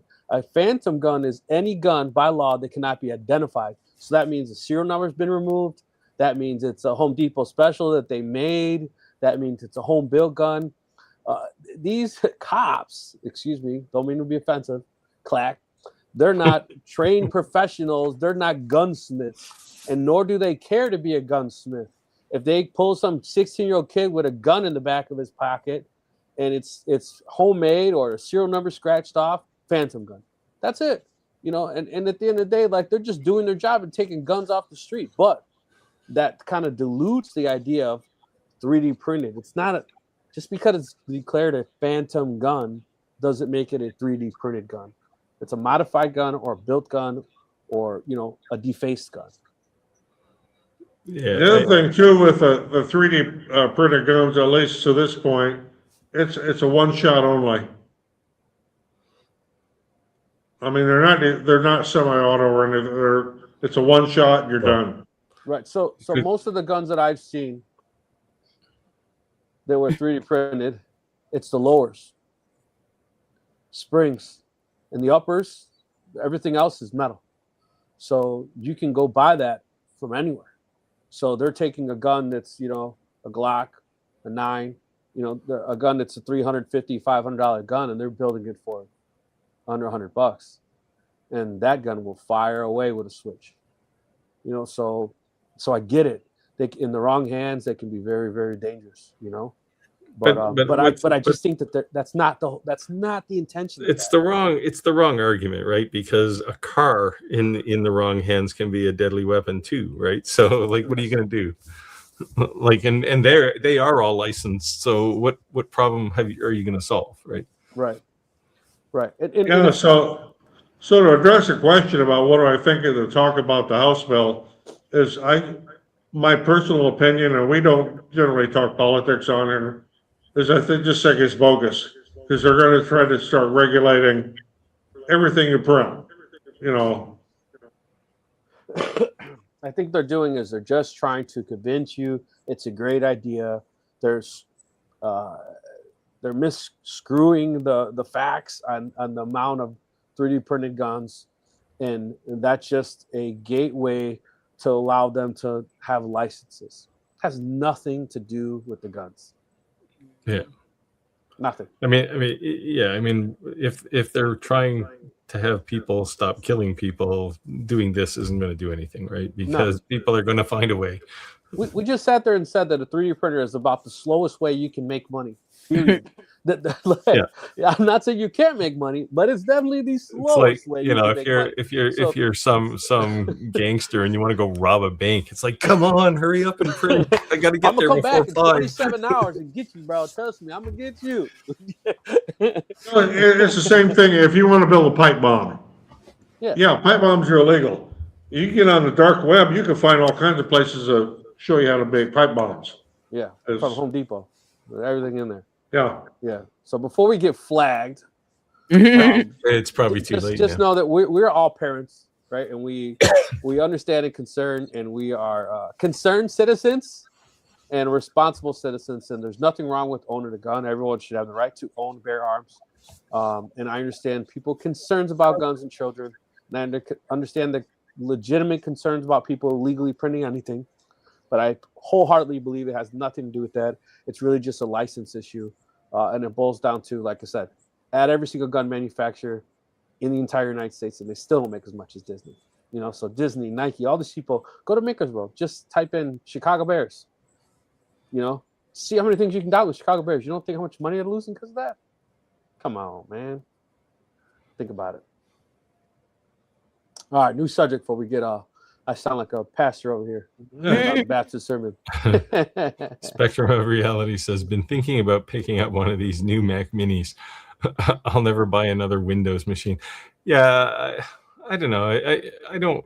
I mean, I thought the platform wars were over, but having said that, I have, I don't know, 5 Mac computers in my network here. And I have one of those little $200 mini PCs for running. It's actually I bought it for the Pro Color DTF printer when I reviewed it because there was no Windows software at the time, and it had to be pretty close proximity to the printer. So I have one Windows machine. There you go. Got a question for you, Steve. Harold says, Steve, what kind of beamer uses a freaking Mac? Well, me, Rick. Well, Do you have a Mac or do you have a Windows machine? I have a Mac. Well, we have, of course, with the business and everything, we have 14 computers, and they're all Windows. So this little computer that's behind me, this is like a $200 or $300 Best Buy special. Yeah. Whatever it was like the cheapest brand new laptop you can buy at Best Buy. That's what runs the lasers. And then for all my editing, things like that, I use the MacBook Pro. Yeah, a lot of people think you need a high-end laptop or whatever to run a laser. You don't. No. LightBurn. I You literally can run went it and said, with what is anything. the cheapest laptop you have? Yeah. Yeah, anything that runs LightBurn, right? So Yep. it doesn't. So any Windows machine, any Mac machine. It used to be any Linux machine, but they dropped Linux support. So, Mia, what do you use for computers? You're on the Mac or the Windows platform? 2 Windows. I have an Windows? iPhone gaming PC, and I have a HP laptop that I use on the other side to run some of my printers. And yeah, that's it. Nice. Okay, now what about the cell phone department? Are you an Apple or a Android person? Apple. I used to be team Android for the longest. Yeah. You couldn't convince me to get an iPhone at all until I ended up getting my business in 2021, and I'm like, okay, everybody got an iPhone. I hadn't even a business phone, so I said, okay, well, I have an Android. I'm gonna go ahead and try the Apple. Then I ended up upgrading a year later, so to both Apple. I had a long string of Apple phones, and one of them decided it was gonna brick itself. So I took it into Apple, and they wouldn't replace it. And I got pissed off, and I literally went out of the Apple store to a kiosk in the mall, and I bought an Android phone. Well, I had that Android phone for about 4 months, and bought another Apple. Well, actually, so there were 2 Apple stores where I was living, and I took it to the other Apple store and said, this phone is bricked. It doesn't work. And the guy went, let's just, and they always do that. Oh, let's just update the thing. Okay, go ahead. I've done this a million times. It doesn't work. And then he goes, oh, there's something wrong with it. And he said, and he they carry their little tablets with them, and he starts typing away, and he goes, we'll get you a new one. And it was the most subtle thing in the Apple store, right? This guy comes out of the back and literally brushes him from behind, and he puts his hand back and goes, here's your new phone. It's like, whoa, this is so. But yeah, I had an Android phone for about 4 months, and I went, like, why do people use these things? I know they're cheaper. Because it was so much easier. Like, I'm like, iPhone's too confusing. I'm like, anybody got time for that? And I just love my Android. And to me, I'm not gonna lie, Android had better cameras. The only thing is when it comes to uploading it on social media, the social medias be messing with Android phones. So it makes the quality look worse, but actually they have better cameras. Yeah, so that's the thing. Like, iPhone still doesn't do 8K. This is a 17 Pro. It still don't do 8K. Android's been doing 8K 7 years ago. It's a sad statement when we measure our cell phone by how good the camera is, and nobody even talks about the phone anymore. I got my Samsung S25. It's Android, and I wouldn't trade it for anything. Yeah, iPhone 16 Pro with my custom case. I got the Beats case and the 17 Pro Max. Yeah. I haven't got the 17 Pro, but I think I'm gonna end up updating my business phone because I had a little free upgrade every year anyway. I don't know why I have to upgrade. I guess because I ain't want to pay the taxes on it yet. So I but this one it doesn't charge. So the only way I can Yep, charge it that's- is wireless. That's why I got it, because I got tired of doing this jiggle, jiggle, jiggle, or have to use No. wireless. You blow it out. just have to get a vacuum and clean the belly button lint out of the bottom of it. Tony said hello from Cleveland, Ohio. Hey, Tony, thanks for joining live. A loyal Tony. subscriber. Thank you, Tony. Chris said Windows has a blue screen of death. 3D printers have the blob of death. Yeah, I have and Steve was talking about that earlier. I've got one of my Bamboo A1s that had the blob of death on it. Ended up having to replace the entire extruder. It got so bad. Yeah. Well, next week I'll make an effort to bring that blob that I have. It's still sitting in my shop. I mean, this thing has weight to it. It weighs about half a pound. Yeah. And it was literally encapsulating both hot ends on the H2D. It was That's like this insane. black gray blob that. What were you printing? One of these cases actually. Man. And it failed about halfway through. Actually, it printed the bottom layer, and then one of the there's four pedestals on the bottom, and one of them let go, and it actually got sucked up into the up around the hot end and inside the extruder for some reason, and then it just built up from there.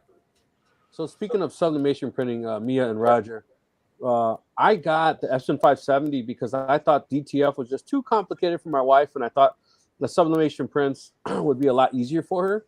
But the one thing that she hated was that the Epson 570s, since it's not a modified, it is a sublimation printer directly from Epson. The RIP software is licensed, and it can only be installed on one computer, and you can't print to that printer without the RIP software. So it's almost like that's a dedicated computer. So I brought this little one down here to use on the laser, and she's like, well, great, now I can't print. Or I got to tell you to print for me. What software? Wait, why are you using RIP software for that? In order to print to that printer, it has a RIP software that actually print. It's just not like a normal printer where you hit file print from anything. You actually have to use their software. Pro colors are like that too. And I print from any of my computers. So I've got the 15,000s, and I converted them. Of course, they're not sublimation printers in the factory. I converted them both. Right, and that's what I'm saying. The converted, you could literally open Word document and print from it, right? I mean, you just like a regular printer. But when you actually have the sublimation printer from Epson, it comes with the licensed RIP software. Like I never you can create gang sheets. It's like pretty cool, but it sucks that it's literally like tied to a computer. You can't have it. Right. Because what I use, I do all my designing in Canva, and when I'm done with Canva, I download it to my computer and I use Epson print layout, and that's how I print it. Like right. And like I said, a modified printer you could do that, but I got the F570. You do? Yeah. And you don't use the Epson software? No, I just use Epson print layout. That's it. See, I think they're changing, right? When I looked at the Pro Colored, it had RIP software, but they said they were getting rid of it. Okay. Yeah, I bought my F570 last year. I want to say it must have been around January because I just was looking at that. Okay. Stuff maybe expired. they don't. Maybe when I bought it, because I've had it more than a year for sure. Maybe like 4 years. It's the dumbest thing to do, though, right? Like if you have a Pro Color printer, great, but why do you have to lock your software to that? Because you already paid for the printer, and it's the printer that's the important thing there, right? Right. Well, way back when Cricut first came out with their die cutters, it would be assigned to a specific computer, and you couldn't switch off and use a different computer to do anything with that Cricut. But they changed that after a couple of years. Yeah, well, people were just ripping them, right? Yeah.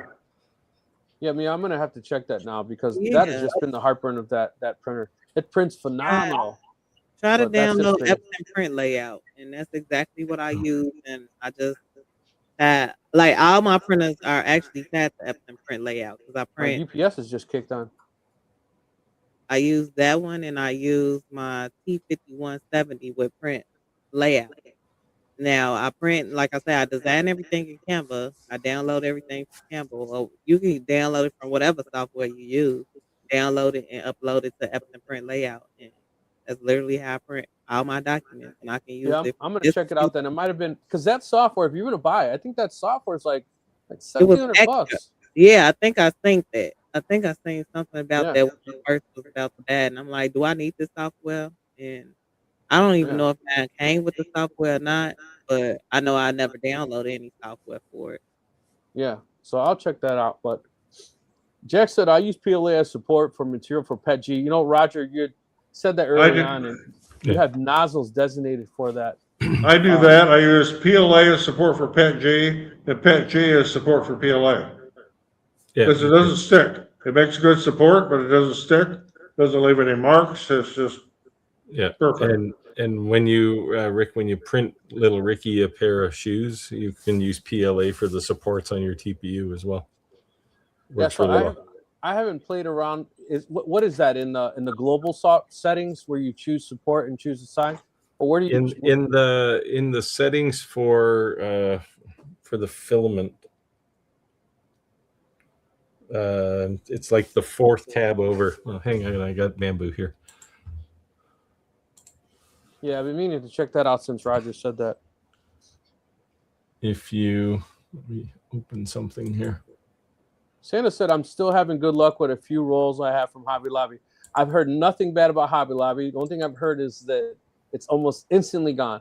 I literally see people on Facebook saying it's here, and then 20 minutes later, somebody posting an empty shelf, and they're like, "Damn." So it's in the support tab, and if you go down to the section that says filament for supports, it'll probably say both of them are default, and you can just change it to whatever spool you want on your AMS. All right, I'll definitely have to check that out. Definitely check that out. Oh, you got delayed again. I opened up. I want to open up Adobe, and it costs it. I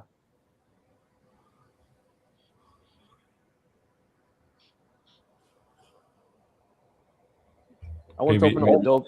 I want to open up Adobe, and of course, it starts grabbing stuff. So it. Oh, now you're back to normal again. Yeah. Spectrum Reality said hard to distinguish. Okay, here we go. Roger, you want to take this? Okay, on filament, is there any new types of filament coming on the market that are interesting? I saw an ad, I think it was yesterday when I was playing around with the computer down there. They have some new wood-looking filament that is like mostly wood. And I think it's going to be interesting to try. But for you that out there that have never printed with wood filament anymore, is highly abrasive. Do not try to use a brass nozzle. You need a hard steel nozzle for wood filament.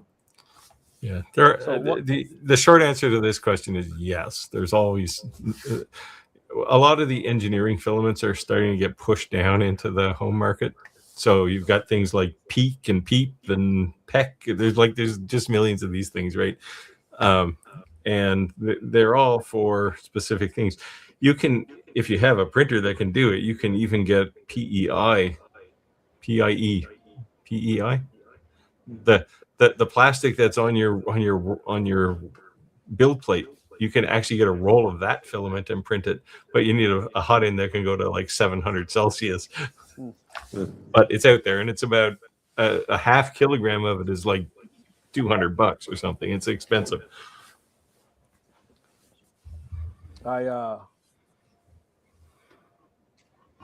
Somebody making some talking funny about the noises. wood one earlier. They were saying how the wood filament actually smells like wood and everything. I thought it was like a fake post, and then I seen other people coming like, yeah, it does. And you need a 0.6 nozzle and all of that type of stuff. I was like, that's interesting. Makes me want to kind of back on. It's got real wood in it. So a good friend of ours, she makes a whole lot of fancy crosses, and I forget the name of the crosses she creates. It's like this woven cross, Celtic cross. but it's like it looks like it's kind of like a Celtic cross, but it's woven through it. I don't even know. I'd have to show it on Facebook. Yeah, the one she put on Shop Talk Live here just lately was phenomenal. Yeah, so I was thinking of cheating because she did that with a skill saw, and then sanded and her fancy grinder thing, right? Yeah, and then put it all back together. I was thinking about trying to cheat and just 3D print that and see how it looked in that wood filament. Well, you can get turd, 4 different kinds of wood filament on Bamboo Store. It might just look like a turd, but I think I'm going to try it and just for shits and giggles, so to speak, see what she says.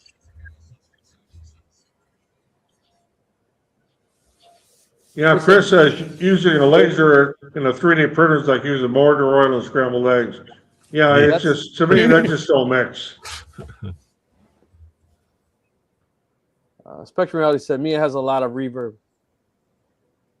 Sorry, Mike. Hi from not so warm Florida. Yeah, I know it's a little chilly down there. I talked to my son. He lives down around Ocala, and it's a little chilly down there. I like when people say it was like 2 weeks ago. I saw a posting, and it was when you cross the state line into Florida, you got the welcome to Florida sign, and there was just like snow crazy. Like, and at that point I was still looking at green grass on my lawn. So of course, down here in Playa del Carmen, Mexico today, it's I think our high today was 74, and the locals are in hoodies and sweatshirts, and of course us Illinoisans are running around with no shirt on and jumping in the pool. And so VE3IOU, that almost sounds like a shortwave handle. Supporting Silver Fox, that's me if you don't know. Another Canadian in the room. Great. Where are you from? So I love it that there's inside jokes that you will only know if you're a regular. And as Roger, Steve, and I have got to know each other, we poke the beehive at each other at times because we're friends enough that we can make fun of each other. And that's one of the things I started calling Steve the Silver Fox. I cried myself to sleep every night. Yeah, but that is OnlyFans channel. Oh yeah, my OnlyFans channel. That's a it's stuck. Closely guarded secret. So I like it that when someone calls Steve the Silver Fox, because I know that they're loyal watchers. It doesn't offend me because hey, it's true. So Tim's asking, when doing some 3D printer research, I see something out there called an AMS riser. Anyone make or use one? Yes, I have. On 4 of my printers, I have an AMS riser above the top of them. But I have not made the riser for my HUC yet, because I have 2 AMSs and what's the other XD. So I've got to figure out how to design something to mount all that crap on top. Yeah. So there's a design on Makerspace. It holds 2 AMS HT, and then the AMS Pro, and then on top of it's the same exact thing. And I saw 2 models in particular that I liked. One where you can actually pull it forward, and I liked the idea of it, but I didn't like the fact because then you got to leave the tube longer. And I think the shorter you can leave that tube, the better you're off. Especially because when it comes for that back, it makes that bend. I almost think it's also better if the AMS Pro's on the left and I have it on the right, just because the way that the bend radius is. So I think that I would rather not have the pull out, even though I think it's cool. I just think I'd rather have it taller so that you can lift the lid. Yeah, that's what I had to do on the reason I have a second design for bamboo printers is because on the first one I had this AMS stacked, right? And in order to be able to open the lid on the bottom one, I had to have a it's like just drawer rails, right? And to push the top one back so you can open the lid. So when I did the second one, I realized it only has to be like 4 inches wider than to get the second AMS on. So I just put the AMS side by side. I'm working on a design to do that on the HUC. Yeah. Do you want my design? It's a full cabinet. It's got drawers in the bottom and everything. No, I'm not going to quite that far. Just Oh, well, you get got a up fast above. top, so you can make stuff. Yeah. ABT Marketing. So hello. Thanks for joining.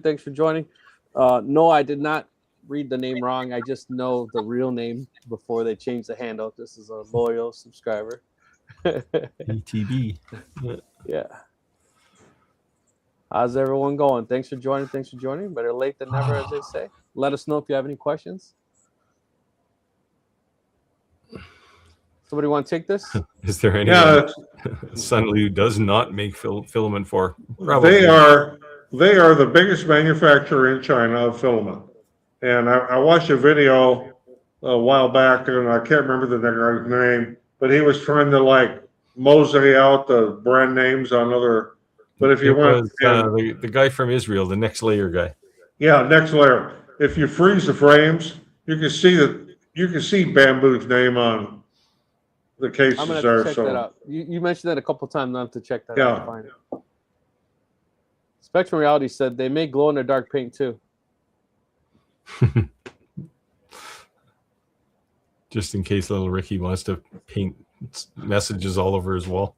Rogers asking, where are my B1 leg extensions sold? They're sold on my website called, can I advertise this? Of course. moonshinecrafts.com. Of course, now you owe us all $1. Yeah. No. We'll post it in the Facebook group too and pin it. So those who've made it this far in the live, if you're not already a member, I highly suggest that you join our Facebook group. I'm saying this only because I want to make sure that you're aware. It is Shop Talk Live's Facebook group. It is not my Facebook group. It is not Roger's Facebook group. It is not Steve's Facebook group. And the only reason I'm mentioning this is because you all know that we all are in the makerspace. We all make stuff to sell. We are influencers. So since it's not direct regards to Shop Talk Lives, you can very well, if you are an influencer, post your social media content on there. If you are a maker, you can very well post all your information, all your things you're selling. We buy often from each other. So post. Yeah, we are not in competition with each other by any means. Yeah. No. I don't like the term influencer. I don't think of myself as an influencer. I do tons of reviews, but it's like, here's the things you need to know. If you want to buy one, there's a link down there. But if you don't, well, or you want to buy it from somebody else, go ahead. It's like, I don't want to be the coercive person. I'm just a YouTuber. You are, though. Whether you want to own it or not. Well, I coerced you and maybe Tim, but I could turn the camera on a couple times and pretty say you are a bad influencer.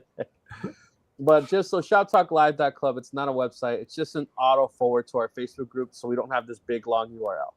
That's all. So check it out if you're not already a member. Please do join. We can get back to the comments here.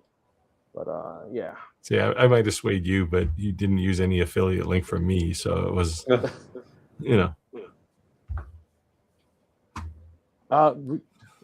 you Onefinity? No, I don't have any Onefinity affiliates. Yeah. It's just a nice CNC. Let's see, where are we at?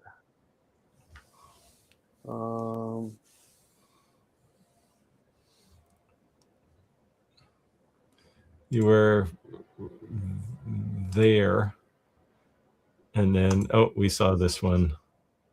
Yeah, and we saw that one.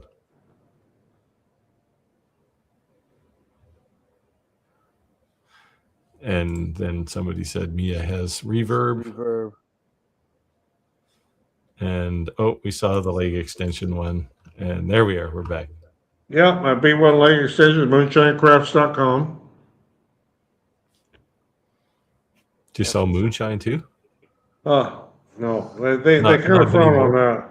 I will actually. I'll put that in the comments, sir. The copper tubing's too expensive. Yeah. So if you're looking for long legs, Roger's your man. So I've been testing this Alien Cell X1. It's a nice laser, actually. How many watt is it? I have two modules. I have the 40 and the 60. They also have a Nice. 20. So I'm interested in the 60. What have you been doing with that? It's still in the box. Okay. But I mean, this thing looks very polished. Like if I was tossing around buying an S1, like an X-Tool S1 or this, I would buy this.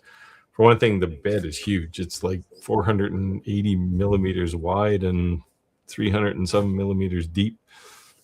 So it's quite a bit bigger than most regular diode lasers. It's heavy. Now, This thing is heavy. also, Agri Store 8438 is saying, hey, Roger, sorry to hear about your wife. Thank you. And if you've been a viewer on here before and you've seen when we had Skylar on here, she made an absolutely beautiful memorial box for her ashes. I mean, just gorgeous. And I couldn't thank her enough for it. That's awesome.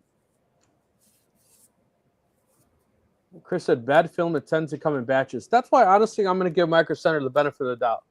And I kind of thought that, like, if they sold crappy filament and it was just crappy filament, I just can't see them having a quarter of a store just rows and rows and rows. I mean, I guess you could, but are they making the filament? I don't know. Because it's possible, like they had they were making a roll of red and they had a bunch of scraps from like their recycling, and they had a bunch of scraps that were PLA and some that were PET G or something, and Oh, that'd be a great combination. and they mixed them. Yeah, they don't want to go together to start with, right? Like. That's literally what it looks like. It's not like adhering to itself. Yeah, but it's possible that it's literally falling all over my keyboard. If they're using recycled part recycling, or they're getting the recycled pellets from somebody else, maybe the it's the not filament had a mix. I don't know. Yeah, so I'll be back. I was gonna leave a review, but I'm not gonna do a review until I at least reach out to them and see what they have to say. Give them a chance to defend themselves. So Spectrum Reality is saying, what makes it bad? Moisture, air bubbles. Moisture is really bad in any filament. You will get bubbles and pops in your print. Well, it'll look all lumpy too. Yeah. When it comes out of the hot end, it looks like it was deep fried. Yeah. Because what happens is, for those that don't know, is that as it goes through the extruder, any moisture that's in the filament will flash to steam, and it will pop. Sandals Living Grade said there's no telling where the filament was before you got it or how long it's been sitting since manufactured. Yeah, it could be any of these, right? Like old filament, just kind of breaks down after a while, it seems. And I think this orange roll that I had to throw away, I think that was the case for that. It was old. Yeah, as Chris said, yes, and I now always dry even brand new filaments before I use. I've definitely gotten the habit of doing that. So yeah, I do too. And you know what the thing is, I didn't realize how low it could be until I asked Roger and Steve. Actually, during the live, I said, what's your what are you at? And they're like 0, and I'm like 0. Yeah. So since then, when mine gets to about 7 or 8%, that's usually an indicator that I need to cook the desiccant again. Yep. And you absolutely need to keep it between under 10%. Yep. Yeah. You're up, Steve. Reddy says, I found out why Steve doesn't do cups. Canada hasn't even seen the cup since 1993. Oh, that's a good one. Yeah, we send all of our Canadians down south to skate with Europeans to with the Blackhawks hockey cups. See, I used to say the Toronto Maple Leafs are fairly popular in Canada. I think Tim is a Maple Leafs fan, and I used to have a boss who loved them, and I saw he had a Maple Leafs logo on his office door one day. I walked in there and I said, "What's this?" He said, "Toronto Maple Leafs, best hockey team in the world." I said, "Oh, I only watch playoff hockey. I didn't know Toronto had a team." Oh, that's hilarious. That's hilarious. He threatened to fire me. Spectrum Reality said Microsoft is horrible too. They also make you save everything in the cloud. Yeah, that's just how things are these days. Yeah. Which sucks, but Structure said, I will never buy or use anything Microsoft or Microsoft again. Yeah, unfortunately, they are definitely a beast when it comes to the software. So staying away from Microsoft. They're a lot nicer than they used to be back in the early days of the Windows wars, though. Yeah. And there is a way around having to keep everything in the cloud. I know the way. I do it all the time. I don't want all my stuff in the cloud. I have servers. That's what they're for. Yeah, that's what I do too. You want to take this, Mia? I do the same a lot. Make my SVGs in LightBurn and bring them into Vectric or Fusion. I use SVG, the little free app. SVG converter free. Yeah, I work almost exclusively with SVGs as 2D files because everything supports them, right? Yeah, but you're seeing that, there's the LightBurn is almost like, because of the laser, you're so comfortable in it, just makes it easier to create. Yeah, but LightBurn uses SVGs too. Yeah. No, I don't do a lot of design in LightBurn because I don't do a lot with LightBurn anymore, but I don't do a lot of design in LightBurn because I take designs and I might send them to a laser. I might send them to a CNC or UV printer now. So I don't want to lock myself into anything. And I know Clack or somebody's going to say, well, you can export SVG files from LightBurn. Yeah, you can. They don't always work, but they're pretty good. I do it all the time. When I do anything with my CNCs, and I don't do a lot of it, I do use LightBurn a lot of times for the design, and then export it out and then into whatever CNC software the day happens to be, and process it from there. Using LightBurn as an SVG editor is a bit like using a wrench for a hammer. And now I know you electrical guys are perfectly normal, but that was we have to say to us. As Rick will say, we got a pair of nines. That pair of nines is a hammer, it's a screwdriver, it's everything. Rick's gone off to get his. Sometimes I try to use Canva to make my SVG, but Canva get the actual. Yeah. Pair of nines. There you go. I think I have a pair of those somewhere. This is $10,000. Is it? Well, I don't have a pair like that. I probably have the knockoffs. No, this reason this is $10,000. These are for a fallen lineman. So if you die and your wife needs the money, she can turn these in. That's right. If you don't need it, you don't take it. Yikes. It's kind of a grim way to cash in a pair of pliers. And I'm not a lineman, but I have a pair of those. Yeah, they have an American flag. And I also have a pair of the regular orange-handled ones, but I think I have a $6 pair that look just like those ones Rick showed me. People were sad was down for 10,000, or they just worth 10,000. No, it's like a grant. Like, so you turn them in, and they'll literally mail your wife a check. Yeah, so when you're buying it, you're actually, I think it was basically non-for-profit. I don't think Klein took any of the money. It all went into like a slush fund. right, it did. And then if I died in the field, my wife needed the money, she could turn these in and they'd send her the money. So really someone should just break into your house and steal your pliers. You know what was sad is that they sold out pretty quick. And I think they came out a second or third time. And people were buying them and selling them on eBay for like outrageous amounts of money. I'm like, dude, you're missing the whole point. Like, yeah. And then that's like selling war medals, right? Yeah. And then someone saw me using them at work, and they were like, dude, what the hell is wrong with you? I'm like, what do you mean? They're like, you should be hanging that on the wall. I'm like, what? Nah, man. Are you serious? Like, you know what this stands for? Like, I know exactly what it stands for. That's why it should be on a wall. I'm like, no, that's why it should be used.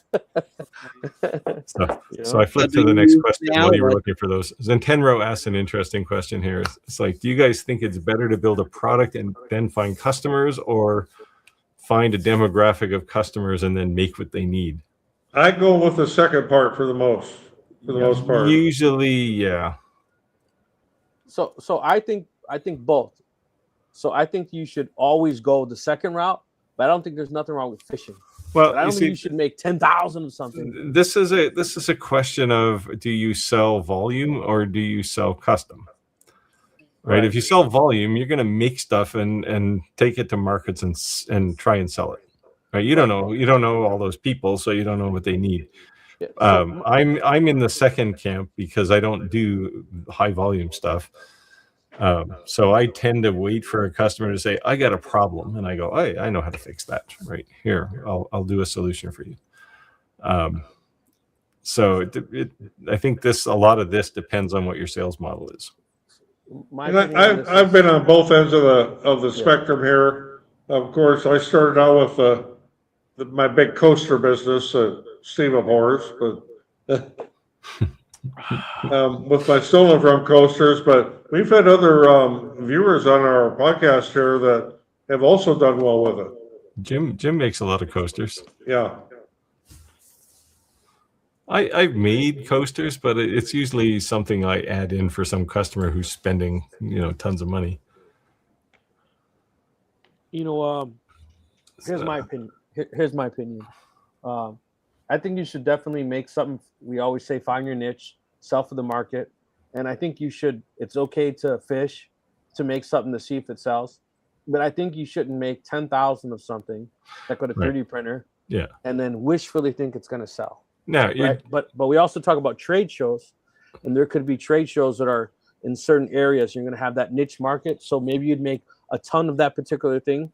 Because I'm going to Elgin and it's near a casino, and I'm going to make something like poker chips. It might sell. I'm making something up, by the way.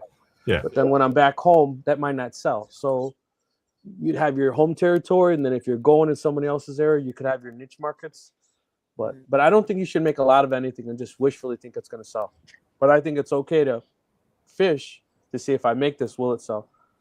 Because everybody knows that I outsold Roger in Birdhouse building, and that's why he makes fun of me. I think that's kind of the other way around.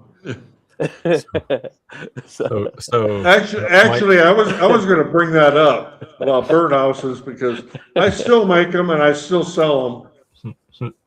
So I tried and nothing. It took like a year on Facebook to sell. When it finally sold, they brought it up. But so that was the point of that comment. So my namesake says, "Good evening from Niagara Falls." He doesn't say if it's Niagara Falls, New York, or Niagara Falls on the Canadian side. If it's on the Canadian side, I used to live in Niagara Falls as a kid on the corner of Victoria and Ontario Avenue. Nice. Right across from the police station. Although there wasn't a police station there when I lived there. They were just building it when I left.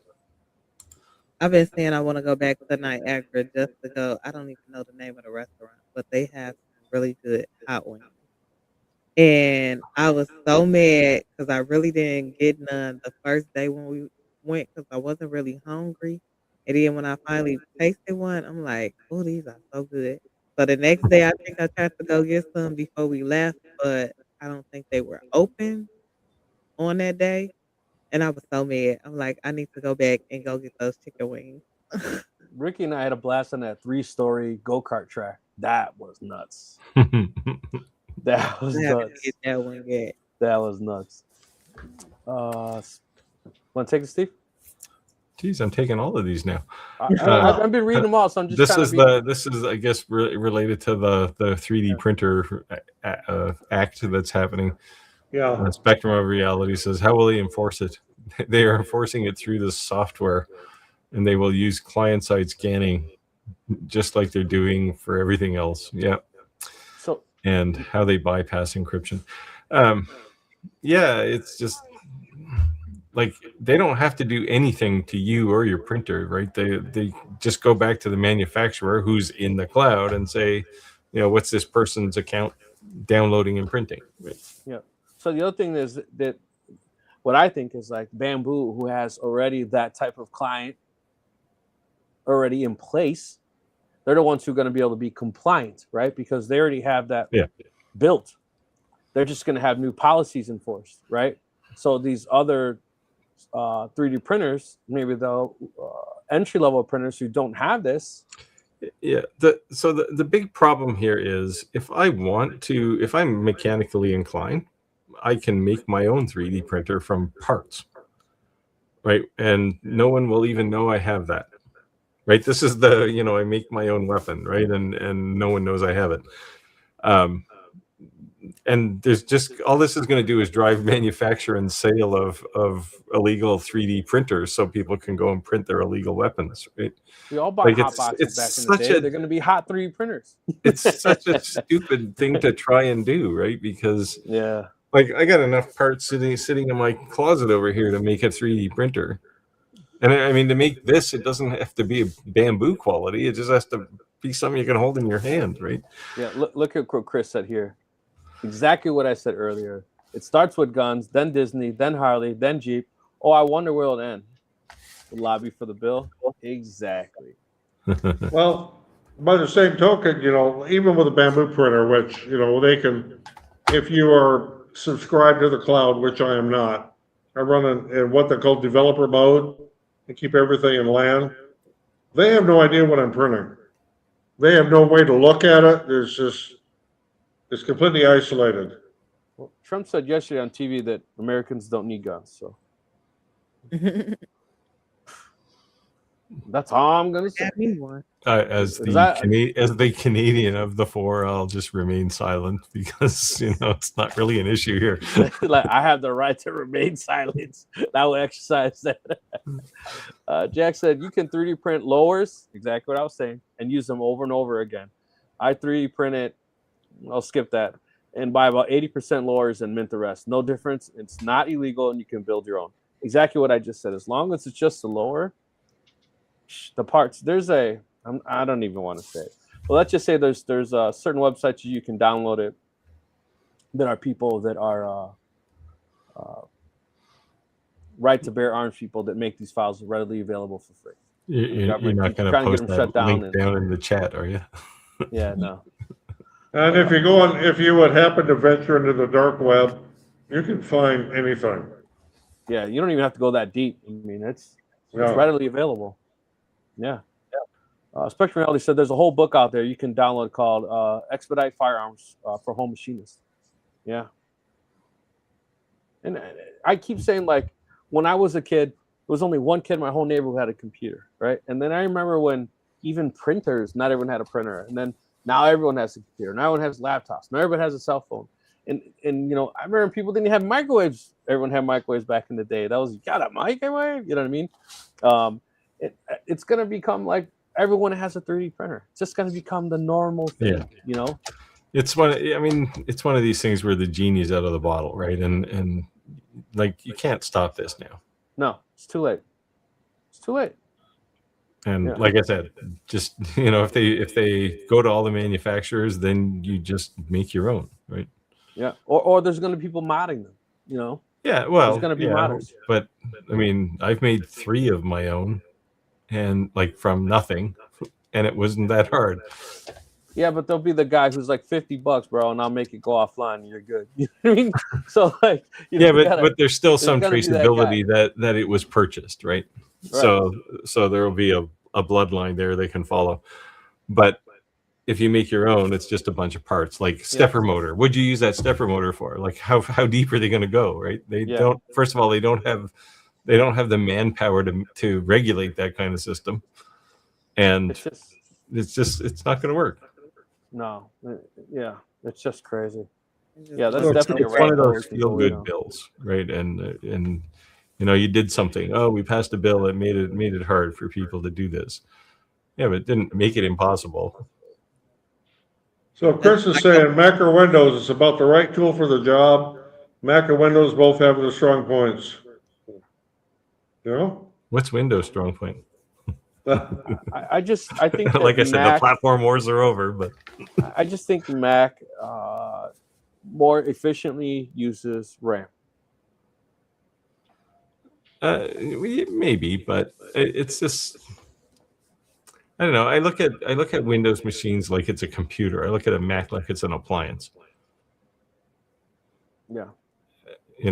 Like you plug a USB device into a Windows machine and it's going to say, where's the driver for this? You plug it into a Mac and it's going to go, oh, I found that. Okay, here you go. Yeah.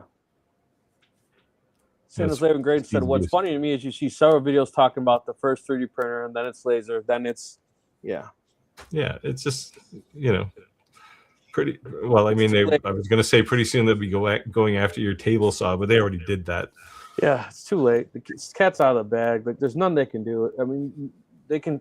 It's too late. Yeah, like with a table saw, if you're in the UK, you can't have a dadu set. Yeah. You can't have what? A dadu set on your table saw if you're in the UK, they're illegal. Yeah. For some reason. But didn't they outlaw a lot of drones too? Like wasn't the US government harassing DJI for a lot Oh of yeah, they banned DJI's drones in the US. We because passed they a were- bunch of laws here around you can't fly it within 5 kilometers or 2 miles of an airport or 4 miles of an airport. But you can still generally fly them. Big ones though, you have to get license for. Well, where I live, I'm like a mile and a half from an international airport. I'm not allowed to fly a drone, even if it's only 6 feet above the ground. Yeah. So looks we actually are right at time. There's a few comments here in the lives. I'm going to skim through real quick and see if there's anything maybe we think we should hit. I think one that was asking me a question. I like this one. Yeah, every tool is a hammer, especially if you got a pair of 9s. See, that's the kind of thing you want to put on a t-shirt. Yeah.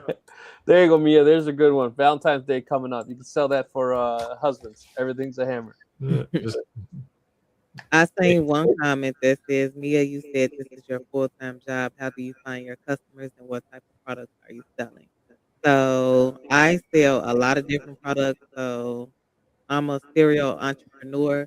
So I do custom clothing. I do custom items, tumblers, memorial benches, buttons, print, stickers, cups. So most of my customers usually come off of Facebook, my Facebook friends list. A lot of people either come from referrals of other people asking, oh, who did this? Or sometimes even when I'm out in public, if I see parents with their kids, I need to give me some business cards because I do go a lot of places with kids because I have a toddler. And sometimes when I see parents, I'll be like, oh, I customize kids' clothes for their birthdays. If you need any birthday outfits done, you can contact me here. And that's pretty much where I get my customers from word of mouth and from just like promoting myself maybe on TikTok and Facebook and Instagram. So, yeah. So I found you.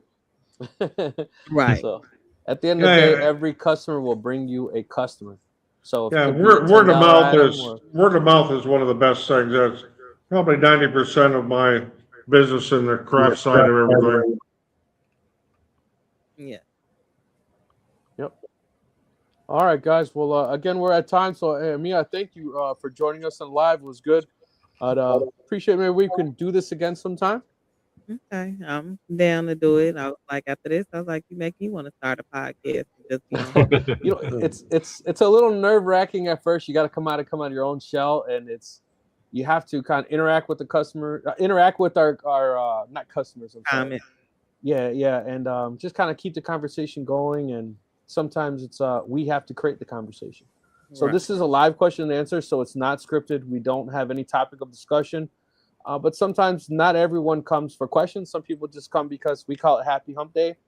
It's like you're stressed to decompress from work, and they just come from camaraderie or to make fun or poke bear or make fun of each other, and that's okay too. All right. Well, I thank you so much for having me and breaking my podcast V. There you go. There you go. Yeah, you're more than welcome to join us again. Yes, I absolutely. definitely will. Just let me know. Just send me a message, and I'll be here. Well, then, Steve, is there anything you want to say on the closeout? No, thanks for coming, Mia, and thanks for everyone else for showing up. Yeah, Right. thanks everybody for watching. Of course, I'm in Mexico right now. Next week I'll be back in cold Illinois, but we'll be it's there. almost February, winter's almost over. And a reminder, we did just hit our 100th live last week, so this is officially 101. The live question and answers, which is kind of cool because, everyone says 101, Q1. Anyways, but yeah. And Roger is blessing one of our listeners with a laser when he comes back. So we'll make announcements of when that's going to happen. So that'll be coming up. Look forward to that. See you guys on the next live. Be giving away a MechPal laser, so you want to tune in here in the next few weeks. There you go. I 2 win weeks. it. Talk to you guys. Hey, Have a good night. Bye. Good. Take care. Bye. Thanks all. see y'all next week. Bye.